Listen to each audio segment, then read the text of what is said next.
Tonight on West Dakota Fox News at 9, it's a race against time to stop a fast-moving wildfire. Thousands of acres continue to be swallowed by flames with 0% containment. Plus, 3 months after a recovery program was rolled out, we're already seeing results. But first, the Iran nuclear deal is hanging on by a thread, which means major decisions in the Oval Office ahead of its looming deadline. This is West Dakota Fox News at 9 with Molly Martinez and meteorologist Henry Blakes. Your first news of the night starts right now on West Dakota Fox News at 9. Good evening, I'm Molly Martinez. It's decision time for the Iran nuclear deal, with the White House has until May to reauthorize the Obama-era agreement. Fox News correspondent David Lee Miller is in Jerusalem with more on the controversial discussions. In less than 2 weeks, President Trump will have to decide whether or not to renew the Iran nuclear agreement. He repeatedly criticized the deal brokered by the Obama administration, saying it should be torn up. That is just not an acceptable situation. That doesn't mean I wouldn't negotiate a new agreement. We'll see what happens. Now, Iran is claiming that Israel and the United States are conspiring to derail the agreement. Israeli Prime Minister Benjamin Netanyahu says Iran has been lying for years about its nuclear program. They didn't come clean. They lied. One item after the other. Netanyahu says he has evidence Tehran made previous efforts to build a nuclear weapon, which they have denied. But Netanyahu did not say they've restarted that program. And Defense Secretary Jim Mattis told lawmakers last week that Iran is in compliance with the current agreement, praising the oversight provisions in the deal. I will say that it is written almost with an assumption that Iran would try to cheat. So the verification, what is in there, is actually pretty robust. All this as a new Secretary of State, Mike Pompeo, heads back from his trip to the Middle East, where Iran was front and center in his discussions. Today, Senator John Hoeven weighed in on the issue, saying ultimately it won't be just up to us. Instead, we're going to need a multi-nation combined effort. Hope that we could get our allies to join with us in putting not only sanctions, but the other measures in place that truly stop Iran not only developing a nuclear device, but the ability to deliver it via a warhead.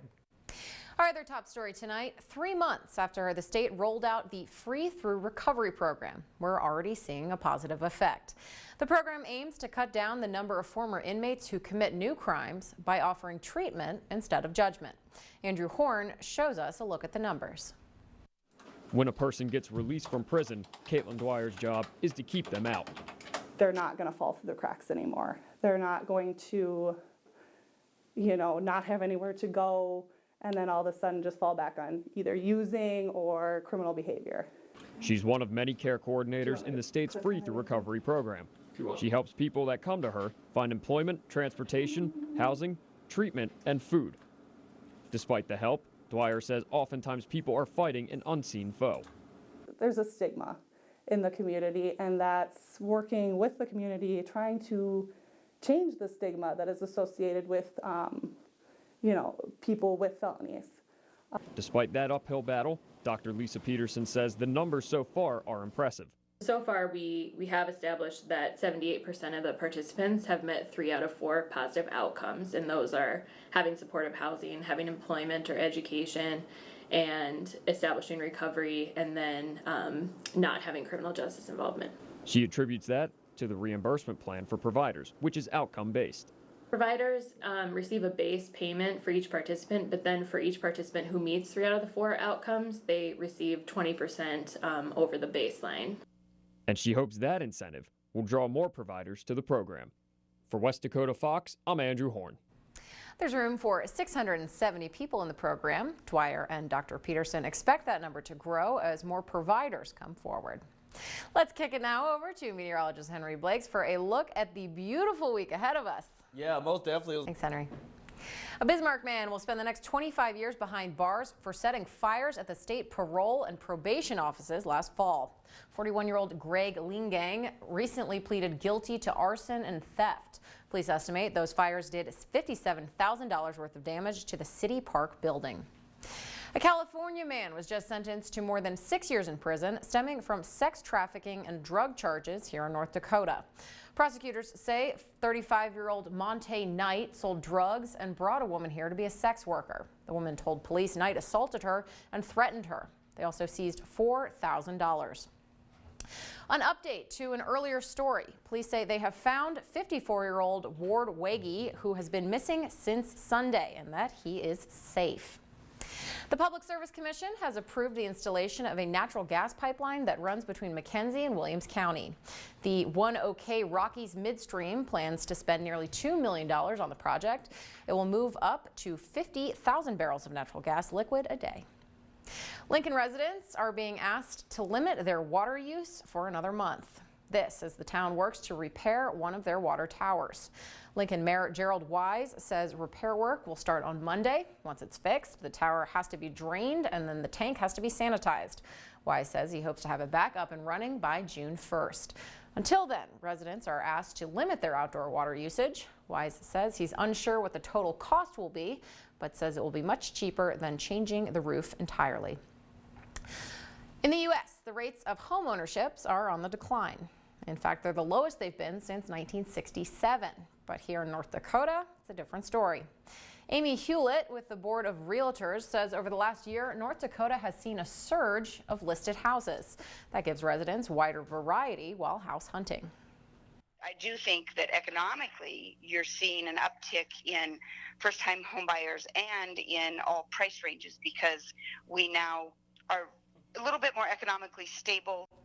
Forecasters predict this strong housing market will carry over the next couple years. Well, the University of North Dakota student body will head to the polls this week to decide what the new Fighting Hawk mascot will look like.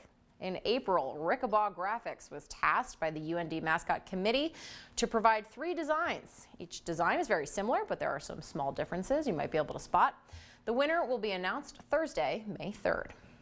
Speaking of sports, the renovations are done, and Mandan's Pepsi All-Season Arena is both open to school and public use.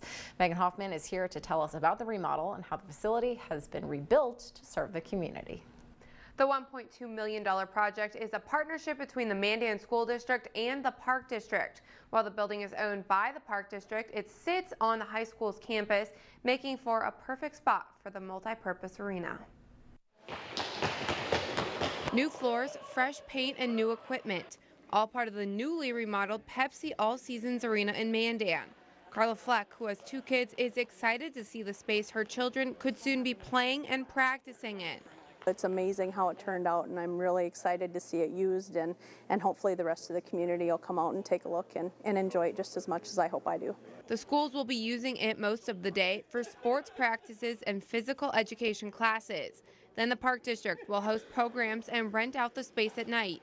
Every time I try to think of different user groups and community events and things like that that might want to be in here, something new, someone calls and says, well, what about this and what about this? And Erdahl is hoping it'll give teams a chance to practice when the weather doesn't cooperate. A facility such as this is one that we can get out of the cold and start some of our activities a little bit sooner in the spring. And with 3 different courts and batting cages, it can be rented out for basketball, volleyball, soccer, and tennis. Some of the groups that are expected to use the gym also contributed money to help with accessories and amenities. Thanks, Megan. Paddlefish season is finally here, and hundreds of anglers have already taken to the water hoping to draw in the biggest catch. Fishermen gathered at the Missouri-Yellowstone confluence in Williams County, reeling in the prehistoric fish on Catch and Keep Day. Today's event was a challenge for many anglers, but overall they say the sport is worth it. Bruising, things like that occur. I mean, you got to be pretty persistent. Basically, the rule here is the longer you've got that hook in the water, the more chance you have at getting one. It's purely a game of luck. For more information on what days are catch and release and catch and keep, you can go online to gf.nd.gov and click on the paddlefish snagging tab. Evacuations are underway in Oklahoma County as a grass fire continues its explosive spread. Firefighters from about 20 departments are on scene tackling the blaze. So far, it's scorched more than 500 acres. About 40 homes have been evacuated. And a state of emergency in Arizona, where a weekend wildfire continues to grow, threatening homes. This is known as the Tinder Fire. Authorities say the blaze has now engulfed more than 11,000 acres. Despite a massive effort by more than 500 firefighters on the ground and in the air, flames are still at 0% containment. Right now, state officials say nearly 3,000 people are under mandatory or voluntary evacuation orders.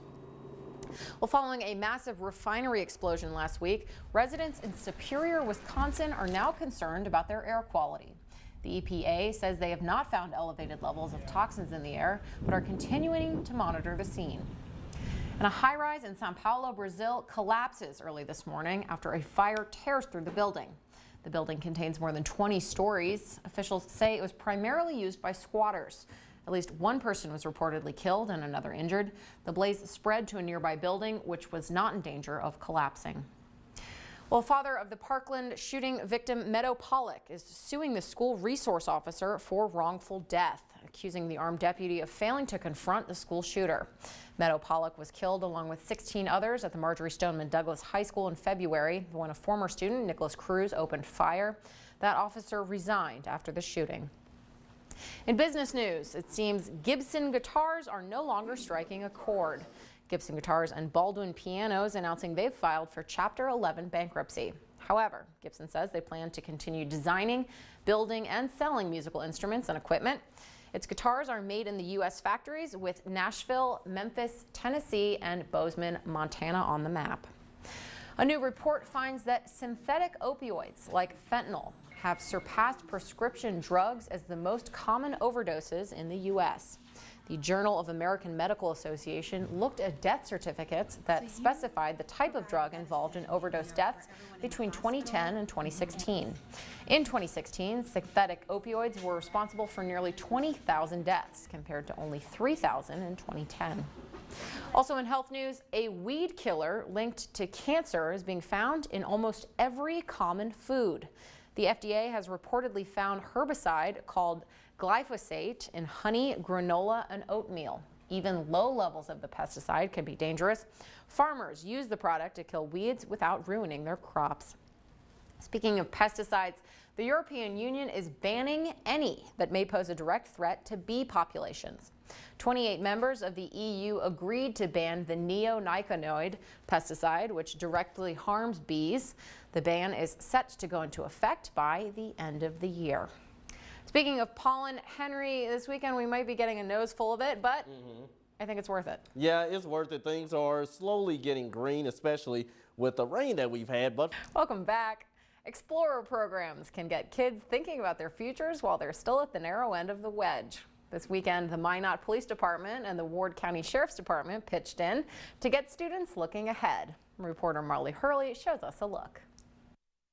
It's the one main thing that I enjoy doing at the police department. That's what Senior Officer Jared Foley will say if you ask him about the Explorer program. 9 explorers from Minot competed against some tough competition at the 43rd Annual Conference. We saw how they practice, how they've learned this stuff, how they get it down, how they use the information too. Officer Foley says that these kids tackle real-life scenarios that law enforcement officers face every day. They don't know what they're being sent to until it comes over the radio. So the teams are given a radio, there's a dispatching center, and they do it exactly like we would. We don't know what we're going to, so they make it as realistic for those kids as well. Bryce Gartner says planning for next year is already in the works. Right now, as commander, I want to try and prepare us for 2020 to see if we can try and get the national competition from there. Bryce and Emily say competing in the Explorers program gives students the chance to find out if being in law enforcement is for you. Being an officer, definitely stay out of trouble, do good in school, that kind of thing.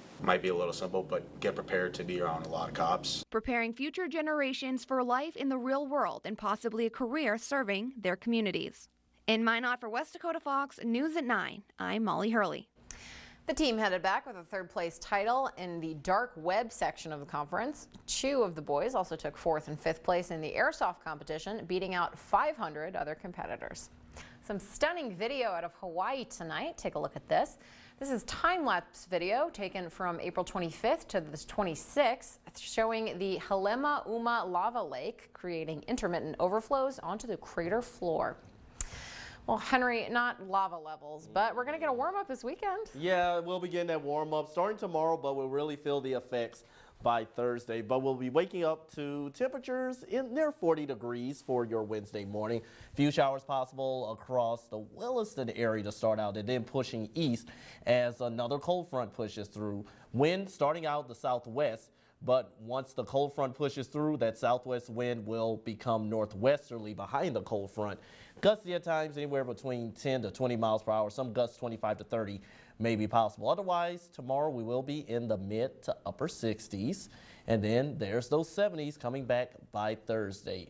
Friday night into early Saturday, there will be a slight chance of some scattered rain showers, but the weekend and much of next week for now is looking seasonal and decent. That is a beautiful looking forecast, Henry. Yes, it is. Thank you for that. We'll see you tomorrow.